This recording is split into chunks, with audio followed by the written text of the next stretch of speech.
2 Raja-Raja 2 ayat 23 sampai 25. Ya. Kita akan baca, saya baca ayat 23, ibu-ibu ayat 24 dan 25 kita sama-sama. Judul perikopnya anak-anak Betel mencemooh Elisa. Elisa pergi dari sana ke Betel, dan sedang ia mendaki, maka keluarlah anak-anak dari kota itu, lalu mencemoohkan dia serta berseru kepadanya, naiklah botak, naiklah botak. Lalu berlari ke belakang dan menjadi mereka itunya mereka demi nama Tuhan. Maka keluarlah dua dari kita, lalu mencabik-cabik dari mereka 40 orang anak. Bersama-sama. Dari sana pergilah ia ke Gunung Karmel, dan dari sana pula kembalilah ia ke Samaria. Demikian firman Tuhan yang berbahagia kita terus membaca Alkitab, merenungkan serta melakukan dalam hidup setiap hari. Ya, ibu-ibu yang terkasih, coba kalau kita baca ini kayaknya ganas sekali ya. Bagaimana ibu-ibu? Hanya gara-gara saya juga kalau baca bagian ini saya agak sedikit tersinggung. Tapi itu kan karena tidak ada sopan santunnya. Nah ini nanti kita, ibu-ibu masih mencari? Sudah ya? Ya, jadi saya sendiri agak tersinggung ini karena ada yang bilang saya ini naiklah botak, naiklah botak. Nah, tapi kalau kita baca, masa hanya gara-gara bilang naiklah botak, terus langsung dikutuk. Yang kutuk Nabi. Kutuk Nabi ini mengutuk anak-anak itu, dan kemudian binatang dari luar, dari hutan, kemudian datang mencabik-cabik. Mengerikan sekali ya.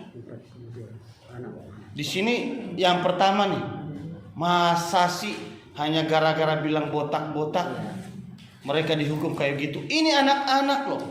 Itu yang pertama. Yang kedua, ini nabi, berarti nabi kurang sabar. Hanya baru dibilang botak, langsung kutuk. Masa nabi kurang sabar? Ini kalau misalnya pendeta, ini pendeta tukang naik darah ini, darah tinggi. Kok belum apa-apa? Tapi ada yang ketiga, bukan cuma itu. Masa sih Tuhan kayak begitu ya? Hanya gara-gara bilang botak-botak, terus disuruh beruang datang, dikutuk, dan Tuhan kabulkan itu. Tuhan memerintahkan beruang datang mencabik. Wah, 2 ekor lagi.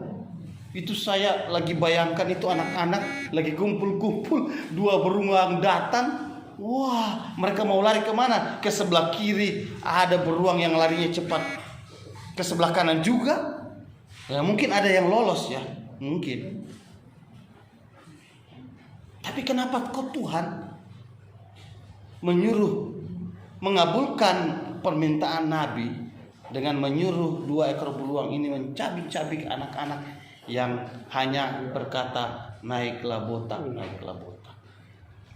Nah, sekali lagi seperti biasa saya mau tekankan bahwa Alkitab itu ada informasi sejarah, ada juga pesan moral atau pengajaran moral atau teologi. Dan ini yang harus kita gali. Yang terjadi itu pesan moral adalah sejarah, tetapi kita bisa mengambil apa pesan di sana.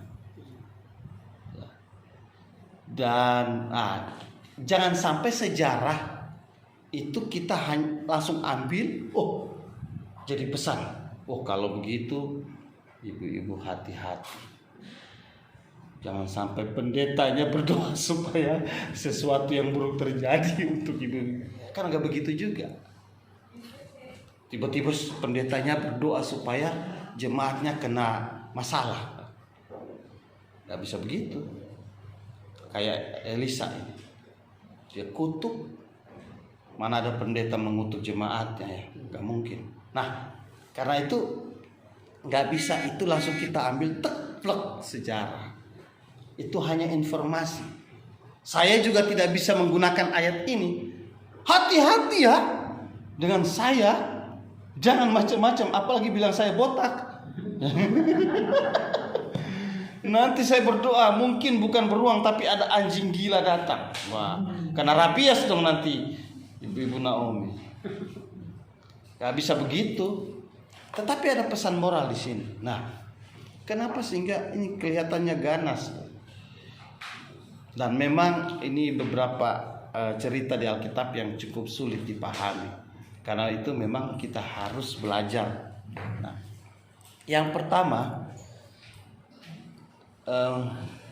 kita harus melihat tentang daerah itu. Betel, di situ di Betel ya. Nah, Betel ini sebuah kota yang menjadi tandingan Yerusalem. Jadi ini kerajaan Israel sudah pecah nih. Kerajaan Israel sudah pecah. Satu kerajaan Yehuda. Di Yehuda itu ada bait Allah di Yerusalem. Nah, kemudian Yerobeam yang dia ada di Israel Utara, jadi selatan itu Yehuda, ibu kota Yerusalem, di Yerusalem ada bait Allah.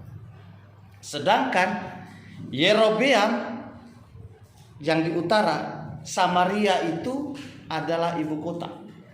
Ibu kotanya Samaria dan tempat ibadah sebagai lawan dari Yerusalem itu adalah Betel. Nah, Betel ini kalau kita ingat di Kejadian, di Betel itu nama yang diberikan oleh Yakub. Ketika Yakub dia pergi dari Kanaan menuju ke Haran, ke Laban, dia dalam perjalanan dia tidur, ada sebuah batu. Kemudian dia melihat dalam penglihatan dia mimpi ada tangga, malaikat naik turun. Baru kemudian dia bilang gini, di sini tempat ada Tuhan di sini. Dia ambil satu batu, dia kasih nama ini Betel, artinya rumah Tuhan. Betel, Bet itu Bait, disingkat jadi Bet. Rumah, El itu dari kata Elohim, jadi rumah Allah atau rumah Tuhan. Sedangkan di Yerusalem, Bait Elohim, rumah Tuhan. Nah, Yerobeam bilang dia takut orang-orang Israel Utara nanti mereka sering harus pergi ke Yerusalem untuk menyembah Tuhan. Dia buat di Betel itu sebagai tandingan. Jadi orang-orang Israel Utara tidak perlu datang ke Yerusalem untuk menyembah Tuhan. Dia buat Betel. Tetapi masalahnya di Betel bukan penyembahan terhadap Tuhan, tapi penyembahan terhadap para dewa, berhala-berhala. Itu Betel. Dan tempat berhala, ketika ada berhala di situ, kehidupan masyarakatnya itu moralnya jelek sekali. Moralnya jelek. Karena selain tempat untuk menyembah Tuhan, menyembah dewa. Biasanya kalau mereka menyembah dewa, mereka bukan hanya menyembah dewa, tapi ada yang namanya pelacuran bakti di situ. Jadi orang bertindak seenaknya, tidur dengan perempuan-perempuan, mereka bebas sekali. Kata-kata bahasa mereka kotor. Mereka tidak bisa menjaga hubungan. Pokoknya kacau. Itu di Betel. Daerah itu adalah daerah penyembahan berhala dan pengaruhnya besar bagi masyarakat. Yang kedua, nah kata anak-anak di sini sebenarnya ini benar terjemahannya anak-anak, tetapi kalau dalam bahasa aslinya bukan anak-anak kecil, tapi anak-anak remaja umur sekitar 13 tahun sampai 30 tahun. Itu masih tergolong zaman dulu umur 13 sampai 30 itu masih tergolong anak-anak remaja. Jadi sebenarnya ini anak-anak tanggung, pemuda remaja. Dan kehidupan mereka karena pengaruh berhala, mereka tindakannya kotor sekali. Bahasa mereka kotor sekali. Suka menghina, dan ini kalau sekarang nih preman-preman. Mereka punya kelompok-kelompok, geng-geng. Kemudian ini preman-preman. Jadi anak-anak muda harusnya, anak-anak masih belia. Mereka para preman ini, preman pasar, preman ini kampung, mereka kumpul, suka buat rusuh, mereka suka buat tawuran. Nah ini. Kenapa bertindak begitu? Karena itu tempat penyembahan berhala, tempat yang membuat orang bertindak kotor, gak baik. Dan yang ketiga, yang tadi Mbah Silalahi bilang ya, hinaan. Naiklah botak, naiklah botak. Ini bukan hanya sebuah penghinaan terhadap Elisa. Mungkin saat itu karena dia baru menjadi nabi, mengganti Elia. Coba kita lihat perikop sebelumnya, ada 2 itu. Elisa menyehatkan air di Yeriko. Pasal 2 di sana Elia naik ke surga. Ketika Elia naik ke surga itu kuasa dari Elia itu diberikan kepada Elisa. Makanya dia ambil jubah, dia pukul sungai, terbelah juga. Pakai jubah itu, jubahnya si Elia. Dia pukul itu sungai Yordan itu terbelah. Hampir mirip kejadian ketika Yosua itu sama para imam mau masuk ke tanah Kanaan. Para imam duluan masukkan kaki, langsung berhenti airnya, terpecah, dan orang Israel bisa jalan. Bukan zaman Musa itu. Musa sudah mati. Itu kalau Musa kan dia melewati Laut Teberau. Laut Merah atau Laut Teberau. Sedangkan Yosua pimpin mereka menyeberangi Sungai Yordan. Nah, ini juga ketika dia pukul. Nah, dia baru jadi nabi, entah itu dia cukur rambutnya sehingga botak, kemungkinan seperti itu. Tapi istilah botak itu adalah penghinaan. Itu berhubungan dengan orang yang najis. Orang yang biasanya botak pada zaman dulu itu anak-anak muda, jarang sekali ada orang, kecuali orang yang sudah lansia. Tetapi biasanya istilah botak ini diberikan kepada orang yang kena penyakit kusta di kepala. Nah, kalau sudah kena penyakit kusta di kepala, itu pasti rambutnya habis, botak. Tolong ibu-ibu jangan lihat kepala saya ya. Ini nggak kena kusta. Nah, jadi anak-anak bilang ini botak-botak ini berhubungan dengan kau najis, kau nabi, katanya kau nabi tapi kau najis sebenarnya. Sudah naiklah botak. Karena mereka dengar tentang cerita Elia itu naik diantar sama kereta berkuda. Bukan kereta api ya, kereta berapi, bukan kereta api. Kalau bilang naik kereta api mah itu mau pergi ke Jawa tuh, bukan ya. Tapi naik kereta berapi, kereta kuda berapi. Naik. Nah, lagi menghina si Elisa bahwa dia itu najis, dan mereka nggak percaya tentang kenabian daripada Elisa, dan mereka juga menghina Elia yang naik. Naik, kayak kau omong kosong itu, kau yang najis. kau yang kusta itu, kau yang najis. Jadi penghinaan kata naiklah botak ini bukan hanya sekedar disebut bahwa dia itu botak, tapi berhubungan dengan itu. Mereka bilang, itu cerita omong kosong. Ayo kau naik, nyusul aja kau punya guru itu. Hai orang najis, begitu. Nyusul aja, naiklah kau, nabi yang najis ini, yang kena kusta itu. Ceritamu hanya bohong saja, bohong besar. Penghinaan terhadap Elisa secara pribadi, terhadap jabatan nabi, tentang kuasa Tuhan yang ada pada Elisa. Jadi ada 3 tuh. 1, tempat itu memang penuh dengan penyembahan berhala dan sikapnya kotor, dan Tuhan sedang memberikan pelajaran bagi orang-orang sekitar. Pelajaran bagi mereka. Ketika mereka hidup tidak baik, mereka akan berhadapan dengan anak-anak juga, penduduk yang tidak baik, dan mereka akan diberikan hukuman. Yang kedua,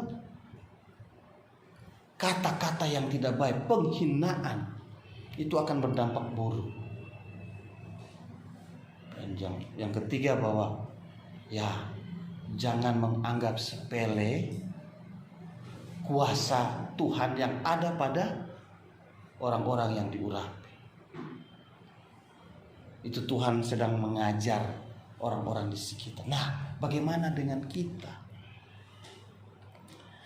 Ibu-ibu yang terkasih, oma-oma, lingkungan di mana kita ada itu sangat mempengaruhi juga.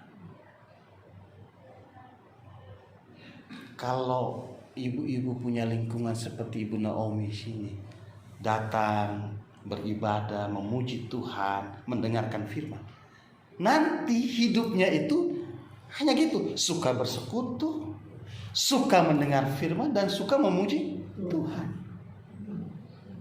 Lingkungan itu membuat kita menjadi biasa. Oh iya, punya kerinduan, datang sama-sama lagi bersekutu. Walaupun ada sikap-sikap yang gak bagus dari kita, tetapi karena kita sering bertemu, maka sikap-sikap yang gak bagus itu akan hilang. Kita terkikis yang tidak baik. Makanya Amsal bilang, besi menajamkan besi, manusia menajamkan sesama. Jadi kalau kita berkumpul dengan manusia-manusia, orang-orang yang lain yang baik, maka kita akan diasah ini menjadi baik juga. Sekarang coba misalnya oma-oma, ibu-ibu kumpul dengan ibu-ibu yang suka latah. Kodok. Kalau masih kodok masih bagus. Kalau dia sebut barang-barang yang nggak boleh dikeluarkan, coba begini saja. Ibu-ibu dengan dia 1 bulan. 1 bulan sama-sama dengan dia, berteman terus. Ada apa? Bagaimana ibu-ibu? Ada yang setengah latah, tapi sudah mau sembuh. Sudah mulai. Setengah latah. Kalau kaget biasa, kaget. Itu biasa ya. Tapi kan yang latah itu kadang-kadang nggak bagus ya.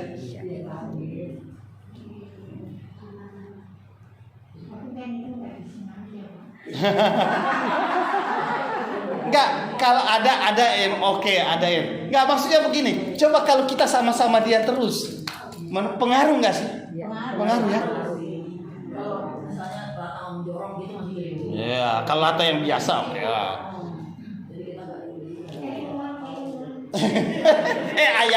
ayam gitu. Saya tidak menyalahkan, enggak menyalahkan kalau ada yang latah.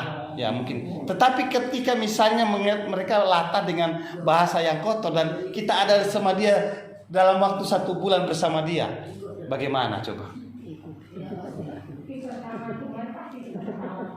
Pertama ketawa ya, pasti ketawa, lucu ya. Tapi lama-kelamaan jangan kita ikut-ikutan.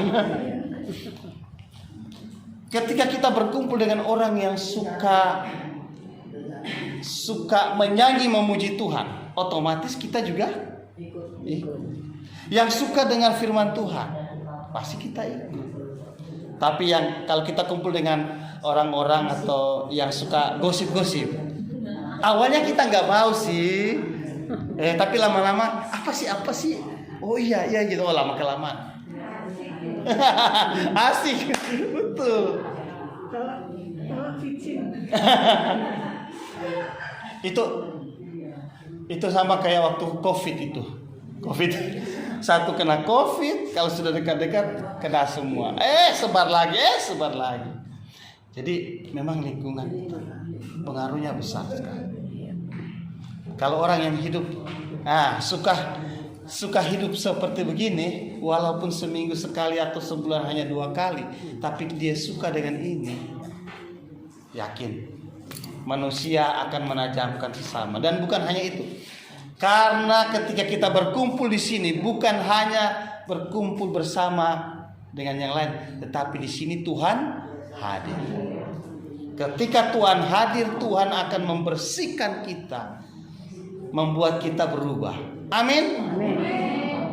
Karena saya yakin kita semua gak ada yang paling baik kan? Semua sama kita manusia berdosa, kita punya kelemahan, kita punya hal-hal yang buruk, ya. Tetapi ketika kita bersama-sama kita akan belajar, dan ada Roh Kudus bersama kita, sehingga apa? Ada bagian-bagian itu yang kurang bagus itu akan dikikis, sehingga nanti saya lihat dari sini, ini oma-oma, ibu-ibu Naomi, semuanya sudah mirip seperti Kristus. Amin. Iya. Setiap kali orang itu hidup bersama dengan Kristus, maka pasti kehidupan Kristus akan mempengaruhi hidup. Tetapi sebaliknya, contoh daerah Betel ini, ketika hidupnya berhala, penuh dengan hal-hal yang tidak baik, orang-orang di sana kasar-kasar, orang-orang di sana suka berkata-kata yang gak bagus, dan itu muncul pada anak-anak muda itu. Yang kedua, memang maaf, hati-hati dengan mulut, jaga mulut. Makanya ada pepatah mengatakan mulutmu harimau. Ketika mereka tidak bisa menjaga mulut mereka, mereka menghina Nabi, maka terjadilah. Makanya kita harus berhati-hati. Makanya Yakobus itu jelas sekali. Semua di dunia ini sudah bisa dijinakan. Hewan-hewan yang buas bisa dijinakan. Tapi ada satu yang tidak bisa dijinakan. Apa? Lidah. Siapa yang bisa mengekang lidah? Aduh, Karena dia nggak pernah putus loh. Kan nggak bertulang. Betul. Tengok begini tetap, tengok Bisa. begini tetap. Kalau ada tulangnya kan patah. Jadi memang ada lagu, memang lidah tak bertulang. Ibu-ibu pasti tahu lah itu. Siapa yang nyanyi itu? Bob Tutupoli. Waduh, tahu nih Bung Marpaung ya. Biasa karaoke Bung Tutupoli ini. Memang lidah tak bertulang, tak terbatas kata-kata. Baik itu kata-kata yang baik, baik itu kata-kata yang kotor. Jadi berhati-hati. Karena kata-kata yang tidak baik, kata-kata yang penuh dengan hinaan, kata-kata amarah, itu akan menimbulkan dampak yang tidak baik, pasti. Dan ini terbukti, kata-kata yang tidak baik akhirnya dampaknya kepada anak-anak.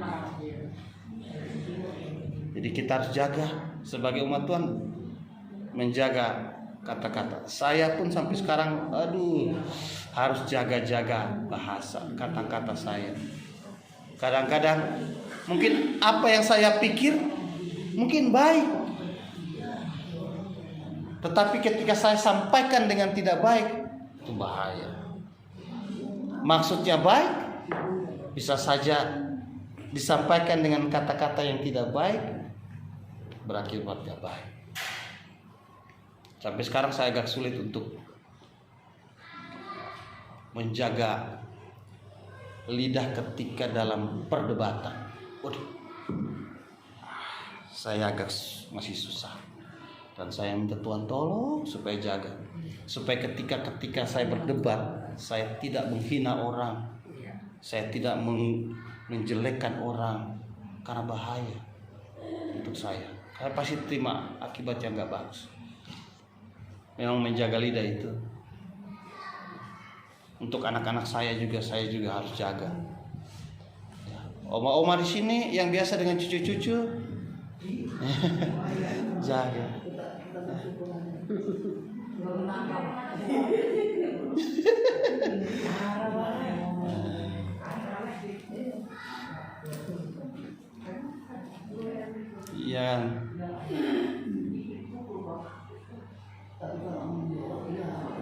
Ya kalau marah pasti marah lah. Mana ada ibu-ibu nggak pernah marah sama anaknya, nggak mungkin. Kalau nggak, anak-anak kita nggak dibentuk dengan baik pasti marah. Saya pun marah, tapi ya saya masih belajar untuk menahan. Saya pikir opung-opung oma-oma ini sudah menjaga lidahnya. Saya nggak pernah teriak. Nanti saya kalau mengatakan saya jangan begitu ya, nggak mau dengar. Saya deketi aja, terus begini saya. Sudah kapok dia kan. Jadi saya nggak pernah teriak. Begini aja. Makanya seperti dia itu kalau cerita, kalau Mbah dulu ini jadi pulau semua hitam. Kalau nakal nggak pernah teriak Mbah. Jangan gitu. Kalau kita nggak dengar, ya itu nanti pantat ini mesti. Jadi nggak pernah teriak saya. Iya, oke. Jadi pelajaran buat kita semua untuk jaga lidah kita. Ketika kita ngobrol, gosip itu ya Digosok tambah sih. iya biasanya. Tapi cerita dengan orang kan kita tidak mungkin tidak cerita sama orang ya, atau ada suatu berita, situasi.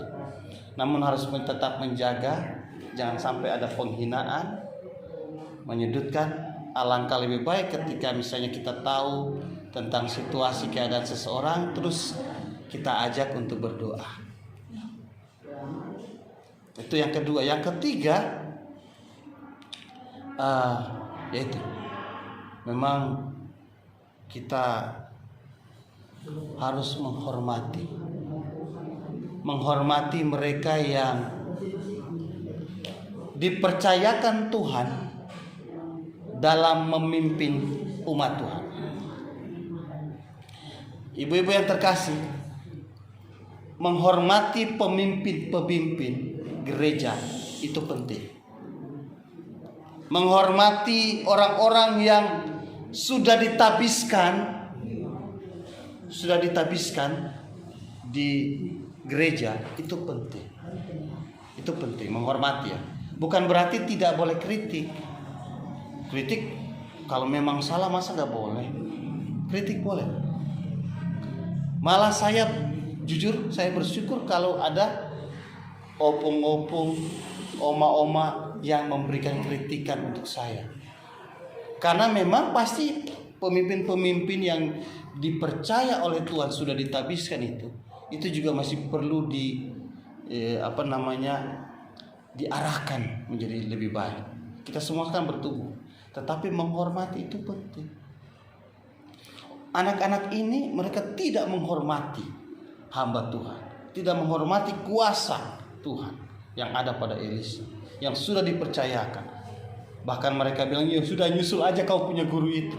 Meragukan, bukan cuma mereka nggak percaya.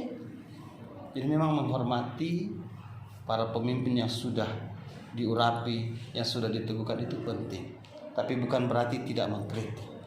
Kita tetap harus mengkritik, tetapi jangan sampai seperti ada tokoh di Indonesia yang suka menghina, akhirnya kena batu toh. Jangan sebut nama. Ya. Jadi ini yang dimaksud di sini. Ya. Kalau sepengetahuan saya, Ya. anak-anak ini di atas. Ya. Nah, ini di jurang, jadi naiklah. Lagi jalan menuju ke atas kan? Iya, bukan Oh. bukan sebagai ledekan ke kepada Elisa dibilang, naik ke surga maksudnya. Bagaimana? Betul. Ada yang menganggap bahwa itu hanya sekarang karena Elisa dari bawah, mereka dari atas. Karena di situ bilang dia naik ke Betel kan. Nah, jadi mereka, ayo sini naiklah botak sini. Oh, ternyata dalam penggalian secara mendetail berdasarkan bahasa. Oh, ternyata dia punya makna yang berhubungan dengan naiknya Elia, kemudian berhubungan dengan penghinaan terhadap abdi Allah itu, berhubungan dengan kenajisan kalau orang itu kena penyakit kusta. Jadi ada hubungannya gitu. Walaupun dalam posisi mungkin saja bahwa mereka lagi di atas, si ini lagi naik menuju ke Betel. Kalau dihubungkan dengan orang kusta itu, yang biasanya orang kusta itu kan disingkirkan itu ke lembah-lembah. Betul, dianggap najis. Makanya itu dua minggu yang lalu ya kita sudah bahas ya, ketika saya bahas tentang seorang kusta yang ini datang. Nah, jadi betul, mungkin juga posisi mereka seperti itu, tapi ternyata punya makna yang bisa kita gali di situ, bahwa ini sebuah penghinaan. Dan di dalam kitab Imamat, saya lupa ayatnya, di Imamat itu dikatakan bahwa ketika orang sudah tidak menghargai kuasa Tuhan, mereka tidak mau beribadah kepada Tuhan, Tuhan akan mengirimkan binatang-binatang liar untuk menghabisi umat. Kalau mereka sudah melupakan Tuhan, hidup tidak sesuai dengan kehendak. Makanya ketika Elisa mengutuk anak-anak ini, dia sedang mengatakan yang ada dalam kitab Imamat, bahwa ketika kalian hidup tidak sesuai dengan kehendak Tuhan, hidup dalam penyembahan berhala, maka Tuhan akan mengirimkan binatang-binatang itu akan menghabisi kalian. Dan itu jadi sebagai umat Tuhan ya, ini yang harus kita jaga ya, ibu-ibu yang terkasih. Hidup kita, marilah kita hidup dengan mereka yang punya tahu hidup mereka baik. Bukan berarti kita tidak bergaul dengan orang lain ya, bukan. Tetapi kalau dengan orang lain kita perlu ada batasan toh. Tetapi hiduplah dengan mereka yang memang hidup sesuai dengan kehendak Tuhan, sehingga hidup kita pun dipengaruhi oleh itu. Yang kedua, menjaga mulut kita, lidah kita, dan jangan lupa menghormati pemimpin-pemimpin yang diurapi. Itu sangat penting. Hamba-hamba Tuhan yang dipercaya untuk melayani Tuhan, Rasul Paulus bilang harus diberikan penghargaan. Itu sebagai umat Tuhan. Sebagai umat Tuhan, saya harus menghormati para majelis walaupun saya pendeta, karena kalau di dalam tata gereja Protestan, bahwa pendeta dan majelis itu sebenarnya sama, teman sekerja, dan dia sama, presbiteros sama, penatua. Hanya pendeta itu dia fungsinya untuk memberitakan firman dan menjalankan sakramen, sedangkan penatua yang lain itu menjalankan tata layan atau menjalankan organisasi dan pelayanan. Jadi sebenarnya pendeta dan majelis itu posisinya sama, beda di dalam melaksanakan tugas. Orang-orang seperti itu harus dihargai. Kalaupun mereka salah, dikritik, didoakan, dan kalau memang mereka perlu dibantukan. Perlu. Jadi menghargai para pemimpin-pemimpin itu penting. Jadi hari ini kita belajar ya. Awalnya kita mungkin kaget dengan cerita ini ya. Wah, ini nabi ini darah tinggi ini. Mohon maaf, cerita si botak itu tadi. Si botak ini. Tetapi ketika kita belajar, aduh luar biasa. ada pesan moral, pengajaran yang sangat penting buat kita. Kita hidup bersama dengan orang-orang yang bisa mengarahkan kita menjadi yang baik juga, menjaga mulut kita, dan jangan lupa menghargai para pemimpin atau orang-orang yang diurapi. Kiranya Tuhan memberkati kita. Amin. Mari kita berdoa. Tuhan, terima kasih untuk firman Tuhan yang mengajar kami. Kami percaya bahwa cerita tentang Nabi Elisa ini sangat berharga bagi kehidupan kami. Dan kiranya kami belajar dari cerita ini untuk kami hidup sebaik mungkin bersama dengan orang-orang. Kami pun mempengaruhi mereka-mereka yang lain supaya mereka menjadi baik juga ya Tuhan. Kami juga berdoa kiranya kami terus menjaga mulut dan lidah kami. Kami juga menghormati orang-orang yang diurapi oleh Tuhan. Tuhan berkati kami sebagai umat. Kami percaya dengan demikian maka umat Tuhan, Ibu-ibu Naomi dan kami semua terus bertumbuh bersama-sama di dalam Tuhan. Terima kasih ya Tuhan, terima kasih. Di dalam nama Tuhan Yesus. Amin.